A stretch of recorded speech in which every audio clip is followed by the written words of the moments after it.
Yeah, we're back in the kitchen and back with something absolutely delicious as promised, because it is the festive season and there's no better way to bring people together than with a beautiful, well-crafted board. You've seen a lot of the inspiration coming through, and this is where we finish things off. So whether you're hosting a cozy gathering or a lively celebration, putting together a stunning grazing board is essential for effortless entertaining. And we've got Chef Jay, who says that takes too long, so we're just going to call him Jeff, as Carissa said earlier.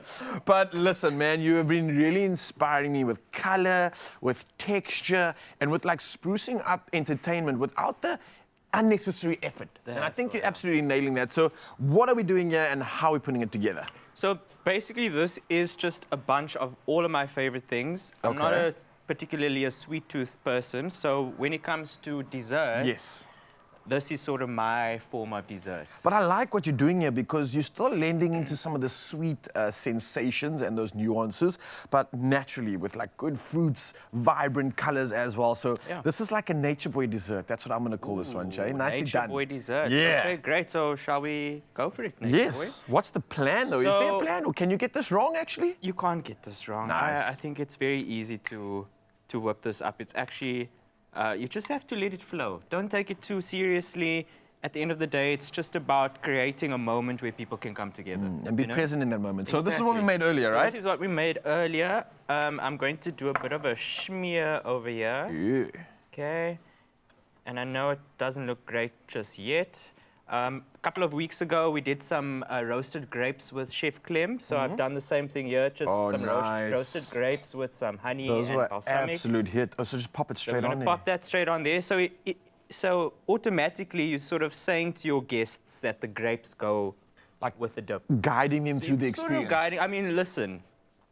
My family, my guests, they just go wild. So they don't like following instructions, but it's nice to sort of just lead people on that way. Yeah, got you. All right. So what else are we going to add to this? Is that like the center of the Not stage? Really. No. We're only just beginning. Only just begun. Skip the crackers, flapjacks. Oh, that is naughty and so nice. Homemade, of course. So I've omitted the sugar in this recipe. Oh, brilliant. So they're not sweet. They're a little bit of salt. So they're still leaning towards the savory. Okay, almost the savory allow pancake, you to add sweetness in other forms. Nice. Okay.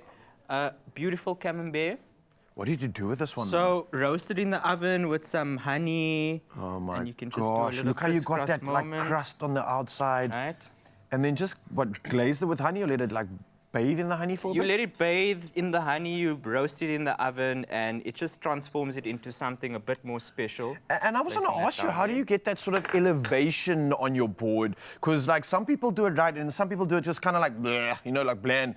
But you really are answering that question. I mean, taking something as simple as camembert, roasting it for a bit, taking something as simple as grapes, doing the exact same thing. This is what elevates that experience. So it's not just a grape anymore. It's not just camembert cheese. It's a sensation. It's an experience. Precisely. That's exactly what it is all about. This is a little homemade or store-bought cheese moment, mascarpone. Oh, I've had this one. With some fig preserves and nuts. Also, you know, we've got some residual honey, so I'm just going to add that over there. The top.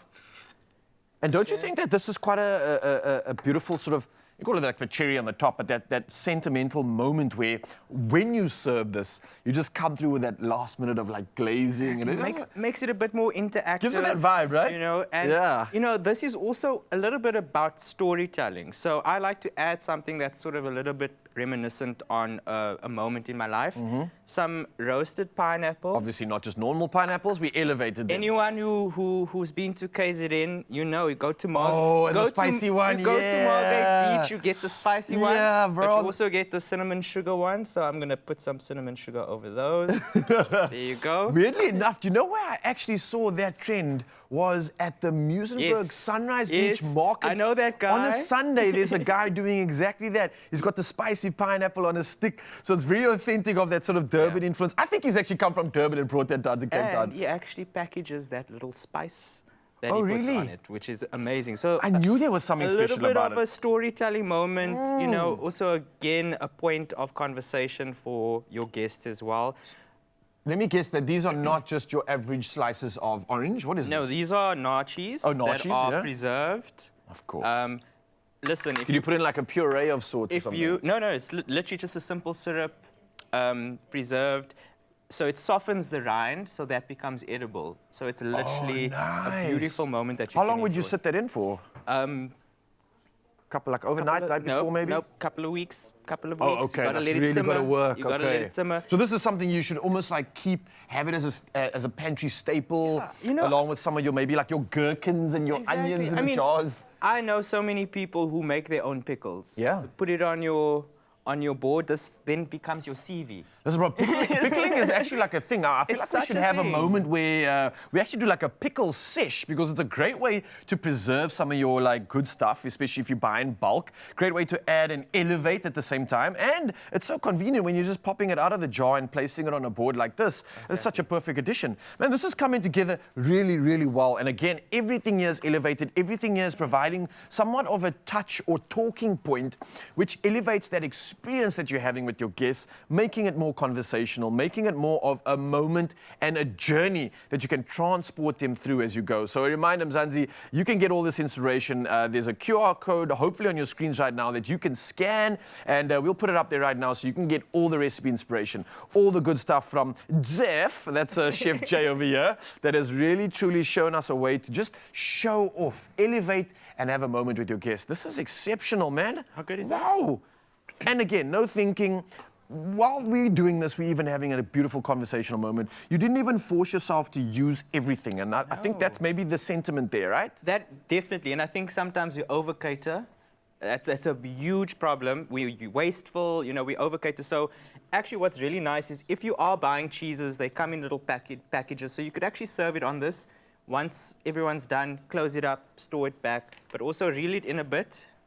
Don't put too much, don't overdo it. And have just overwhelm, enough. yeah. And have fun with it. And then, of course, everything is better with a little edible flower moment. I will not argue with that. That's Nature Boy-esque right there. So thank you so much, Jeff. That's Chef Jay in the building, giving us inspiration for the festive season. And we're going to keep that inspiration coming all through on your Feel Good Breakfast show, because, hey, up next, we're going to show up with some ballet, and the Nutcracker is in town. You know this is a big one, and we're going to be showing it off in the most dazzling way. And then, yes, more music to look forward to. I know Amy Jones is still here. So, Mzansi, don't go anywhere. We'll see you around the corner.